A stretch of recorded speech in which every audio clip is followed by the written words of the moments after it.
let's consider and reconsider this divine blueprint of soil preparation. Soil preparation here is not something common in the field of agriculture today. Why? Because this kind of soil preparation takes a lot of understanding, and we really need to understand, because if we refuse to understand, we will always reap the consequence of remaining as fools, because we cannot see the beauty and strength in the preparation of a healthy soil. First, in the soil preparation, what is important again is to ask God to give you wisdom, knowledge, and understanding. Because by the presence of the Holy Spirit, He can teach you more in one moment, and He can impress you and just teach you right there when you touch the soil. It's a hands-on activity. You really have to put your hands and feet, your head, your heart, and your hand in the ground.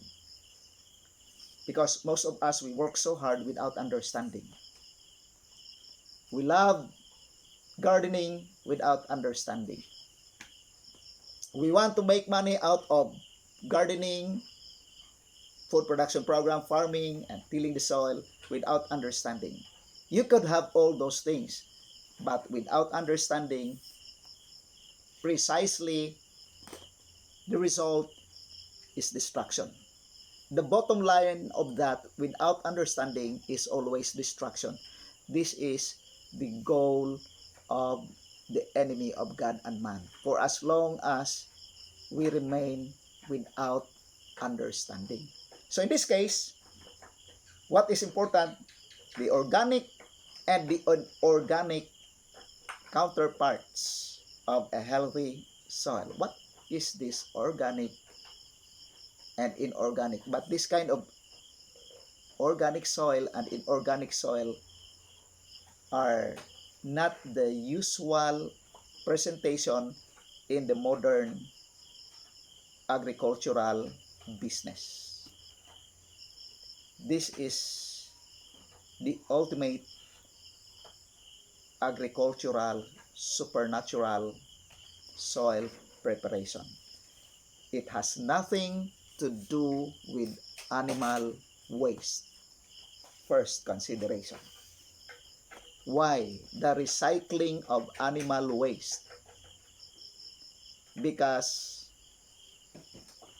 the waste of animals, you can develop so many sickness and diseases, because those are heavily loaded with disease causing bacteria, not only in the handling of the soil for the farmers and the gardeners, but above all in the alteration and in the destruction of the DNA of the plant, that we don't understand why we have to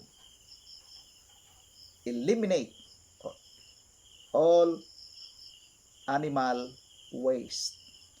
Because in the agribusiness community, they now popularize sustainable agriculture by recycling the food and the waste, the food that animals consume and the waste that the plants need.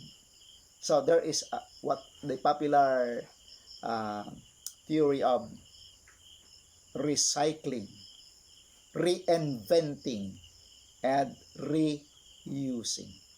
And that sounds very, very good. But it is a distraction. Why?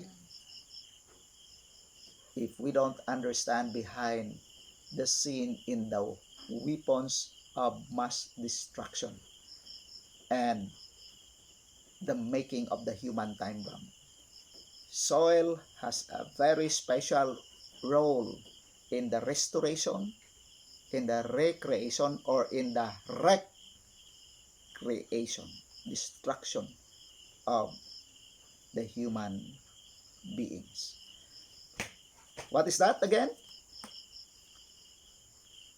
Supernatural farming has nothing to do with the recycling of animal waste or human waste whatsoever.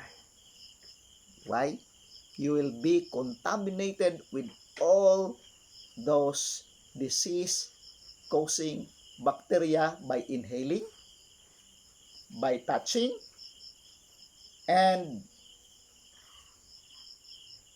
more so by not understanding, because there are so many intricacies and complexities behind the scene of the soil, behind the scene of soil preparation for the human restoration or for the human destruction. That is one very important tip or clue that we need to understand. May God help us as we understand more about supernatural farming for this matter. This is my prayer.